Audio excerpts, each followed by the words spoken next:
Olá, vocês que acompanham a CNN em todas as plataformas. Sejam muito bem-vindos ao CNN Líderes. Eu sou Raquel Landim, analista de economia. Todas as semanas converso aqui com CEOs, empreendedores, líderes que administram empresas, referências de mercado.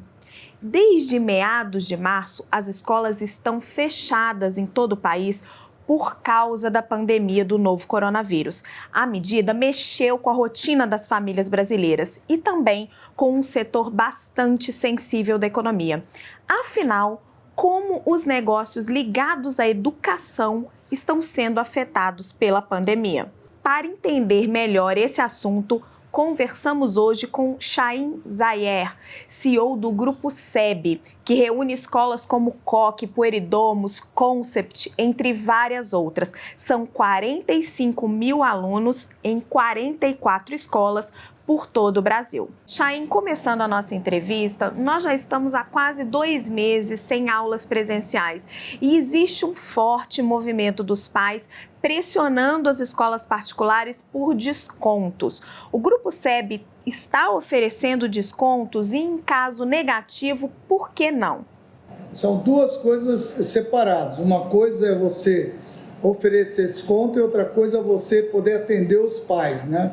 Normalmente quem oferece desconto ou parte para esse tipo de ação é porque ele não está cumprindo com o contrato com os pais, ou seja, não está oferecendo educação mesmo remota em casa, não conseguiu se preparar para esse momento e dando condições para ter continuidade das aulas, até porque os alunos têm um ano letivo a cumprir e se não tiverem aulas mesmo remotas, eles poderão perder o ano letivo. Essas escolas naturalmente estão fazendo isso. E tem outro tipo de escola, escolas confessionais, escolas sem fim lucrativo, escolas que têm outro tipo de ação, essas que normalmente algumas inclusive que cobram joia na hora de os pais entrarem, pagam uma taxa para entrar, essas estão meio que dando desconto para recompor isso. As escolas que estão cumprindo com essa missão delas de educar nesse momento, mesmo à distância, estão administrando de tal maneira porque continuam com seus professores trabalhando, seus profissionais na ativa, e os compromissos dele meio que praticamente aumentaram muito, porque tiveram que investir em tecnologia e fazer frente a isso. Mas isso não quer dizer que não tenha sensibilidade de atender os pais que nesse momento estão passando por dificuldades. Todos os pais que procuraram nossas instituições tiveram algum tipo de retorno. Procuramos avaliar a situação de cada um, principalmente aqueles pais que sempre foram fiéis cumpridores de suas ações. Nós fizemos algum tipo de concessão que pudesse dar continuidade a ele continuar na escola, Raquel.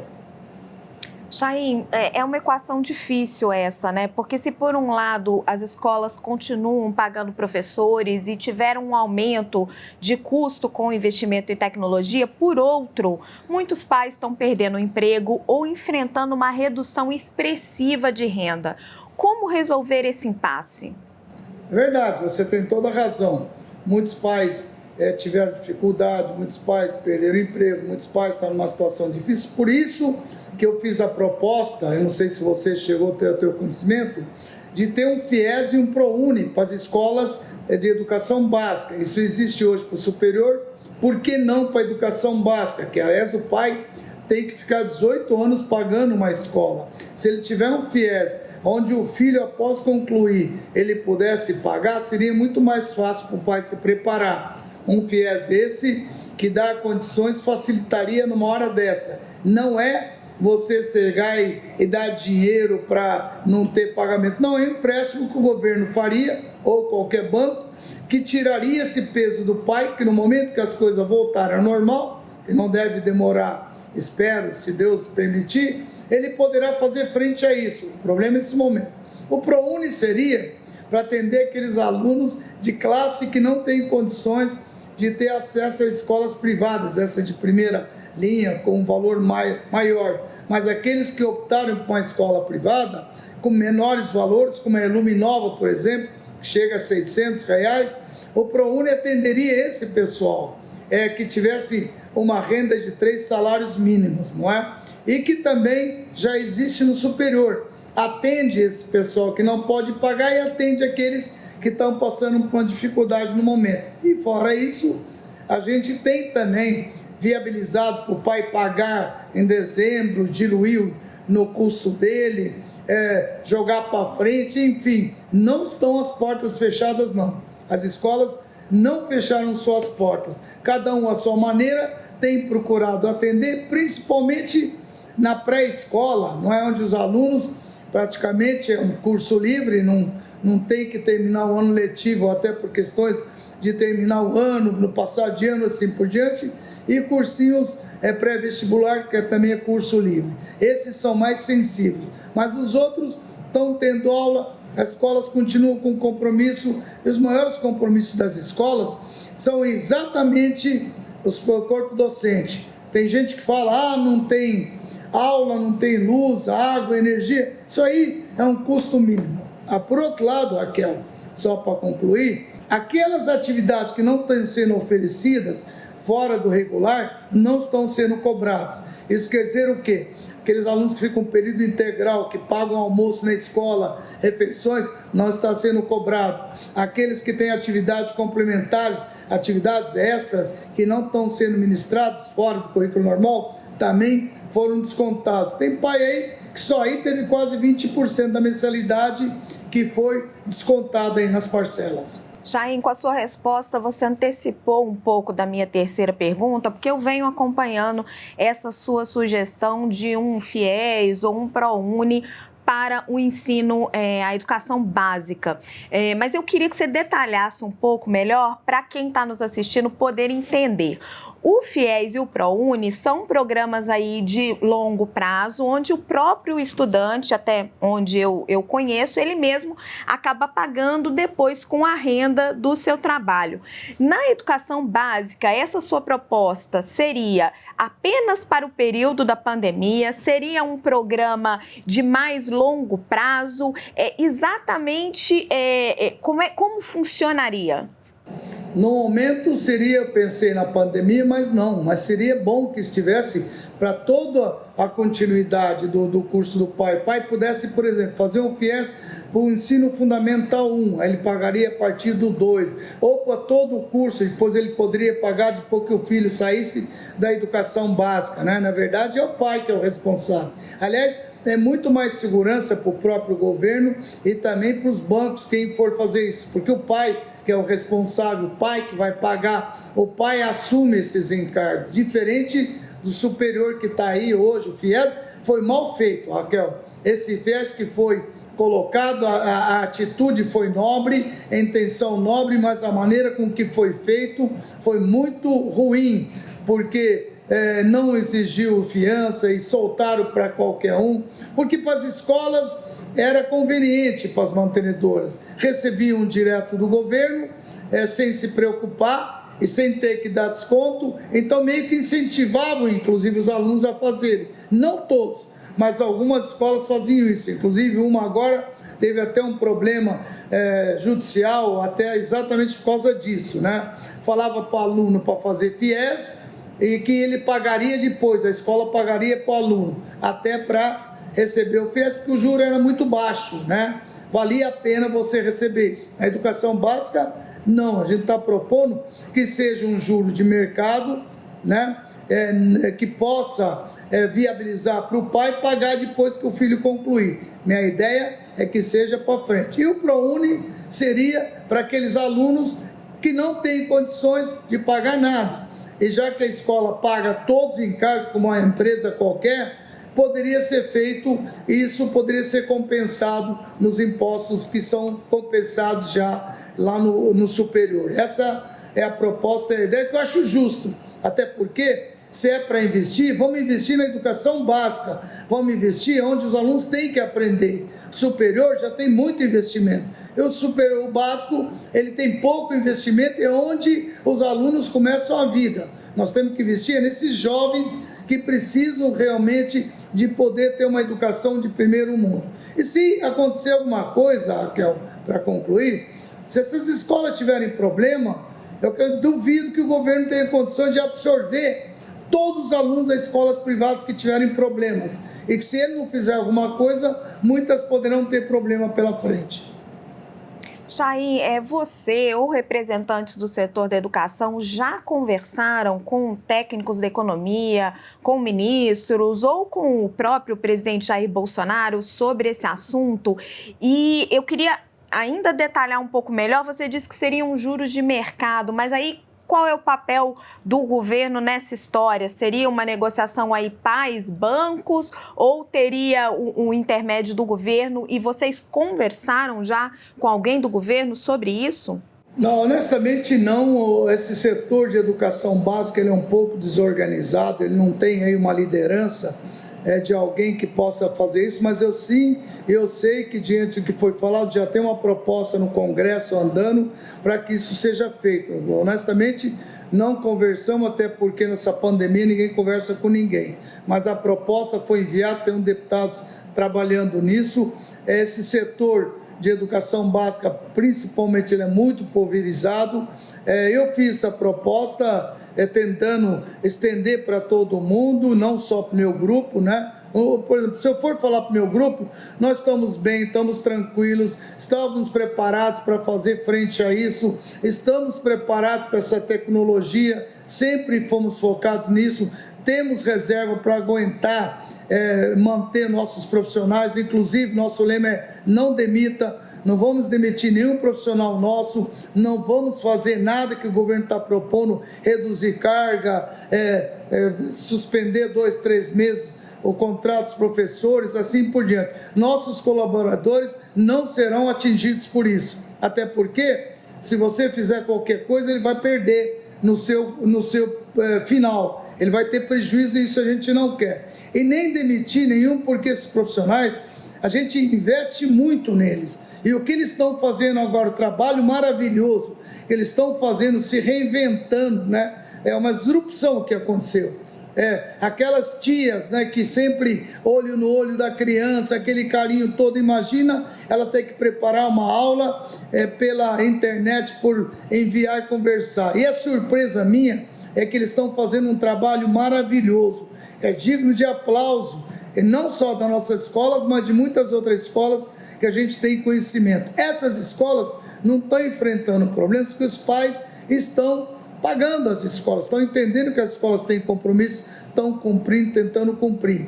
Então, quando eu falo também juros de mercado, não é esses juros que o banco está cobrando, porque em hipótese alguma, algum banco cobra a CDI. É CDI mais o plus deles. Estou dizendo a taxa oficial que o governo diz que é a taxa. E parece que está se falando em quase chegar a 3%.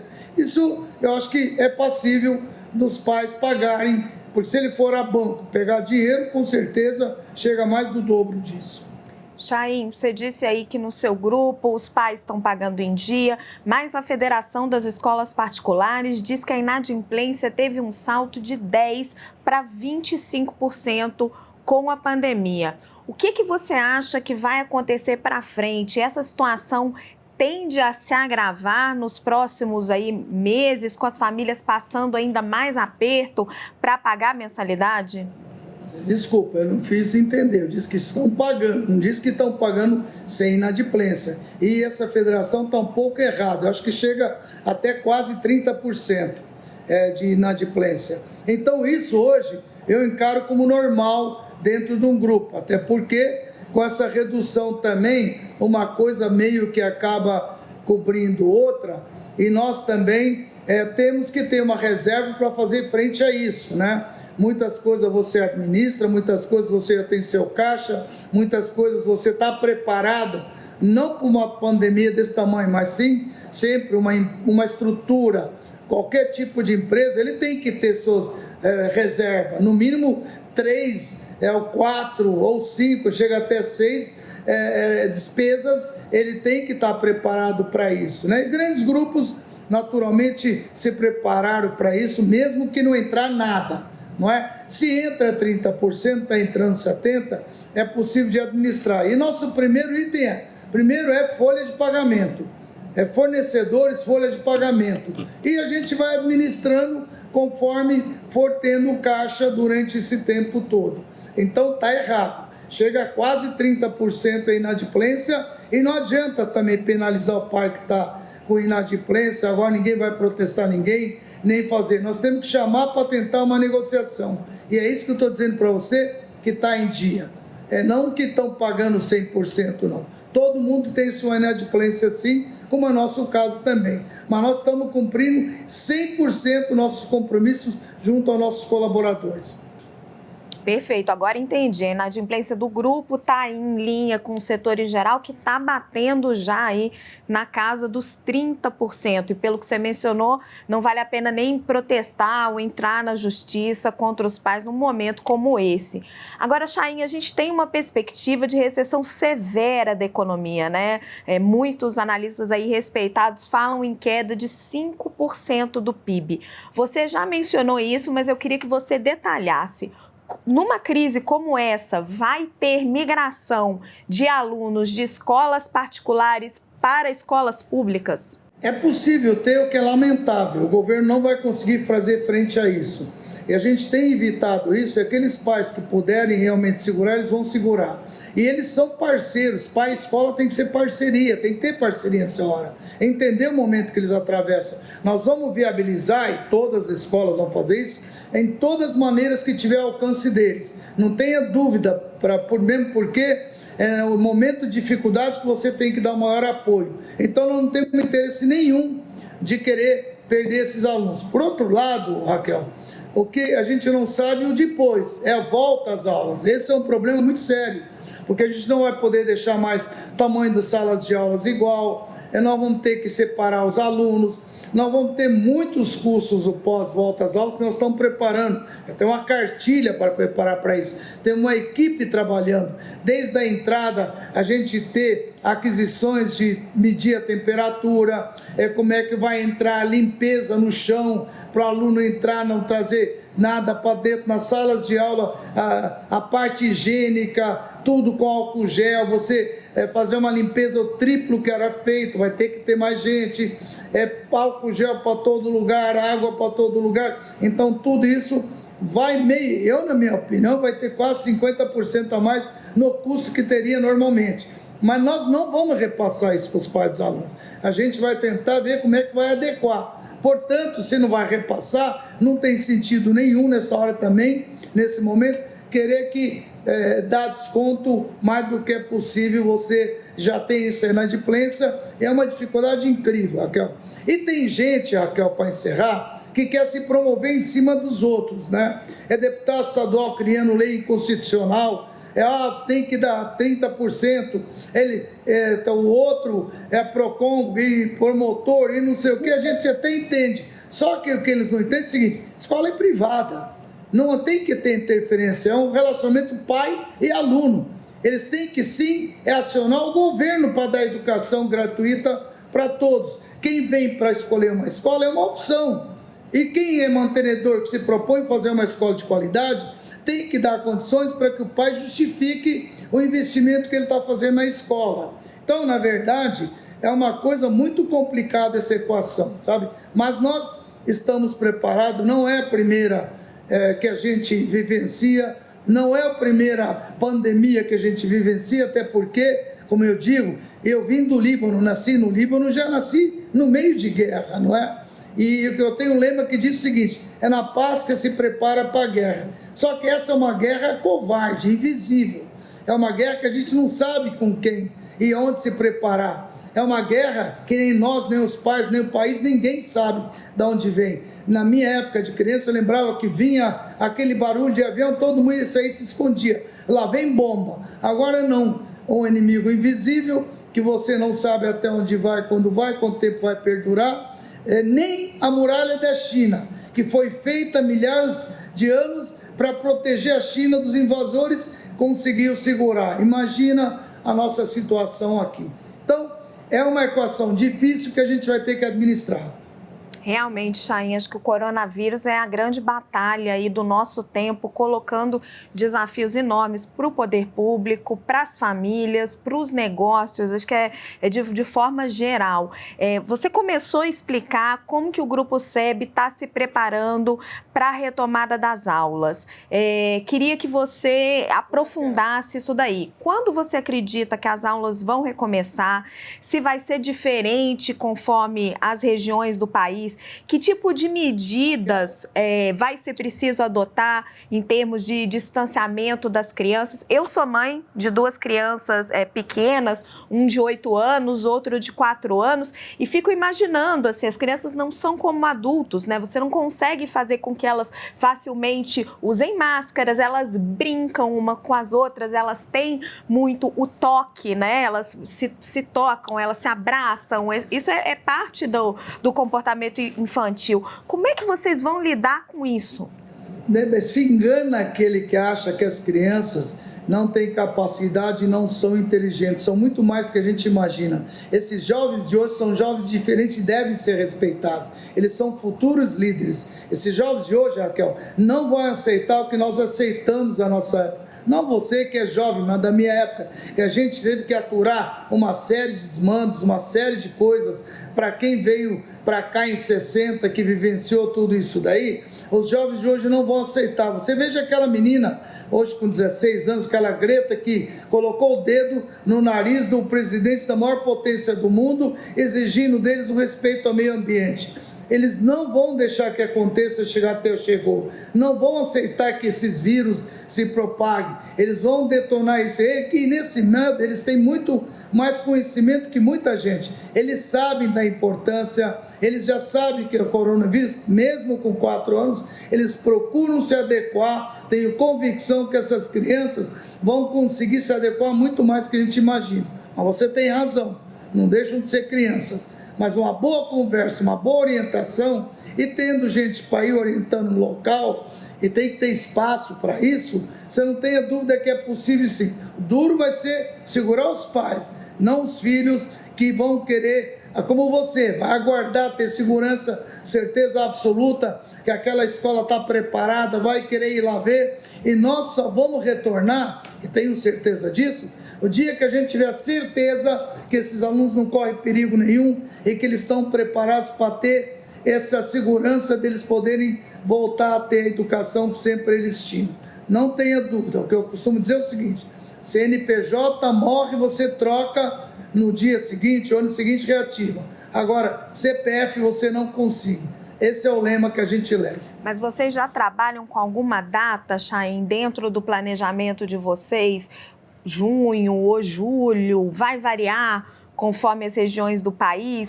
Outra coisa que eu também tenho muita curiosidade e interesse, vai ser preciso dividir as classes, né, para diminuir a quantidade de crianças em sala? Eu sei que você ainda não tem, acho que ninguém no setor tem ainda todas essas respostas, mas conta um pouquinho para a gente como é que vocês estão preparando e como é que vocês estão tentando encontrar essas respostas. Olha, aqui nós temos diversos tipos de escola. O Grupo SEB atua em diversos segmentos, né?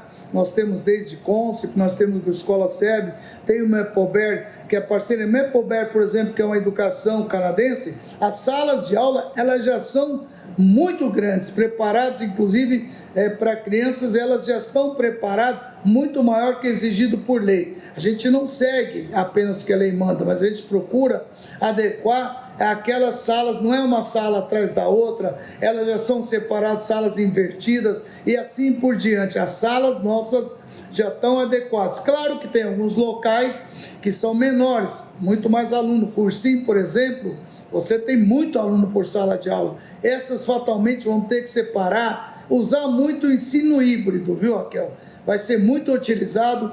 Quem achar que não vai ter mudança, tem que se adequar, vai ter muita mudança. O ensino híbrido vai fazer parte do dia a dia. Vai ter aula presencial sim, mas muitas aulas poderão ser híbridas, claro que é para os adultos. Não estamos falando do caso dos teus filhos de 4, 8 anos.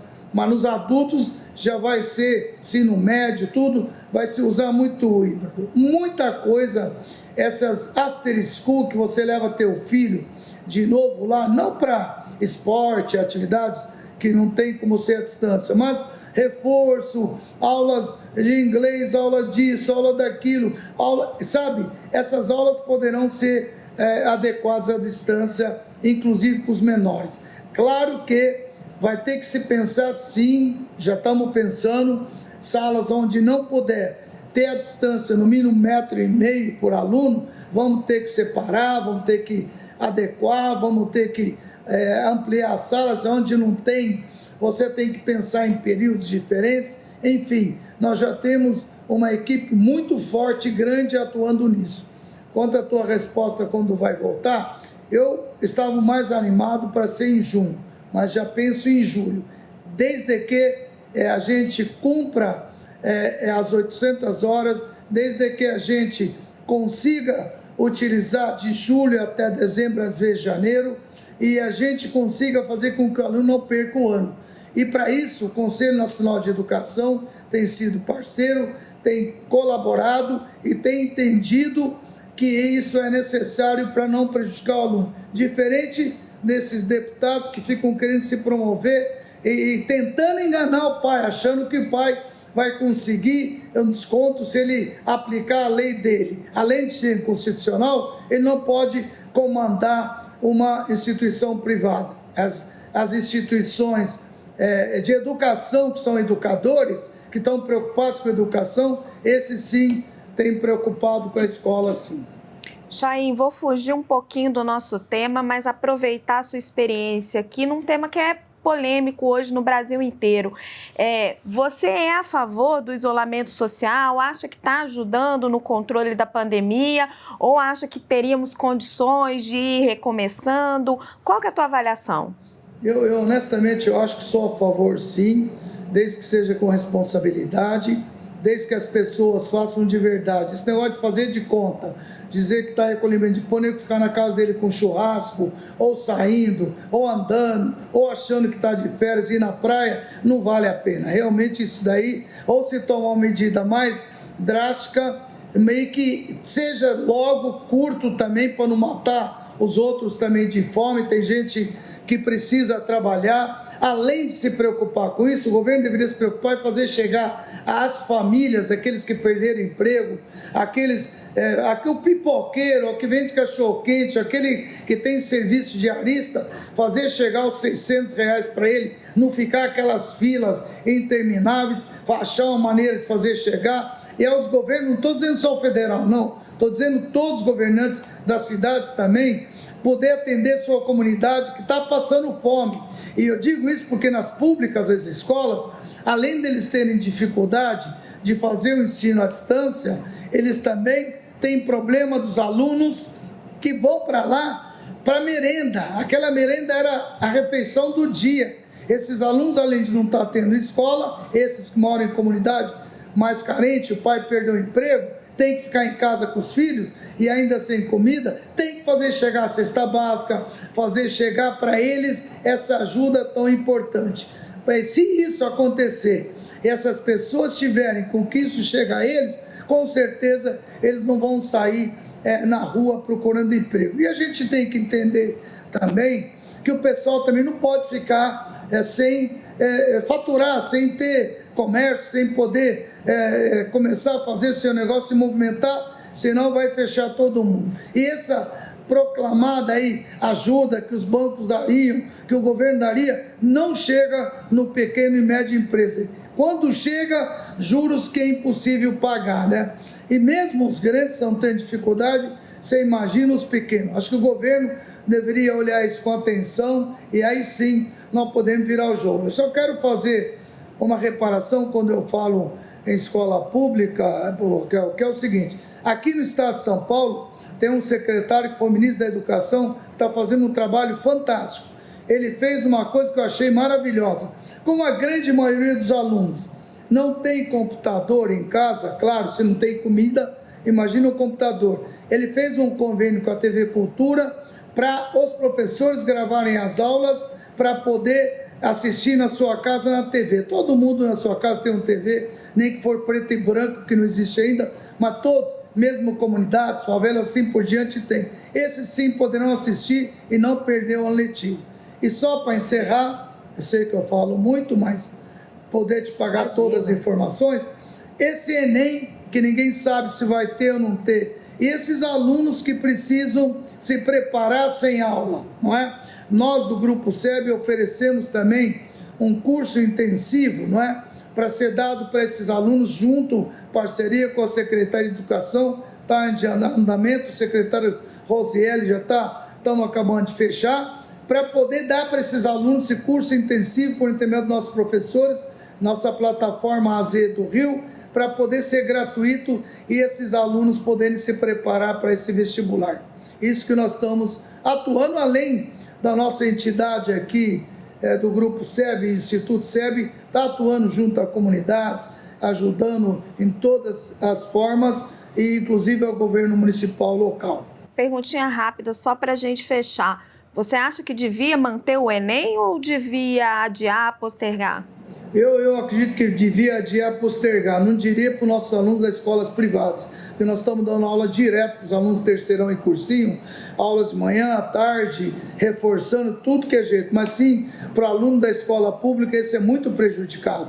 Ele não teve aula, não teve preparo, já não tem preparo adequado, ainda mais se ele tiver que ir para disputar, ele vai ser muito prejudicado. Eu acho que deveria sim ter bom senso e prorrogar pelo menos mais 2 meses para que os alunos possam ter um preparo adequado. Isso se as aulas voltarem em julho, né? Chaim, ficaria aqui horas conversando com você, aprendendo com toda essa sua experiência, né, de quem chegou imigrante no Brasil, construiu um grande negócio. Olha, muito obrigada pela sua presença aqui no Líderes. Eu que agradeço e parabéns por você estar dando oportunidade para esses líderes se expressar, e tenho convicção que todo líder quer ajudar. Muito obrigado, viu, Raquel? Chaim, muito obrigada pela mensagem. E a gente vai ficando por aqui.